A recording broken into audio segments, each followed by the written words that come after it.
అమ్మా అనొక్కసారి పిలిచి నమస్కారం చేస్తే చాలు, వెంటనే నేనున్నాను రా బిడ్డా అని అమ్మవారు కాపాడుతుంది. మీకు నేను ఒక మాట చెప్తే మీరు ఆశ్చర్యపోతారు. ఈ శ్లోకం ఎంత శక్తివంతమో తెలుసా? మీరు తప్పించుకోలేనంత పెద్ద ఉపద్రవం వెంట తరిమేస్తుంటే వెనకాతల ఏం చెయ్యాలో తెలియనప్పుడు ఈ శ్లోకం జరిగితే చాలా రక్షిస్తుంది అమ్మవారు. అంత శక్తివంతం.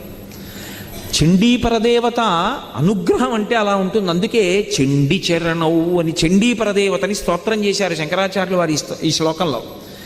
అటువంటి అమ్మవారి పాదాలు పట్టుకుంటే సంస్కారవంతం చేస్తుంది మనస్సు. ఇక్కడ మీరు నన్ను ఒక ప్రశ్న అడగచ్చు, ఏమండి ఒకవేళ అసలు కోర్కెల మీద వ్యామోహం పోక, అసలు వ్యామోహం అనేటటువంటిది పోతే కదండి ధర్మబద్ధం చేసుకుందామన్న కోరిక. ఆయన అలా చెప్తాడు కానండి, ఏడాదికి ఒకసారి వచ్చి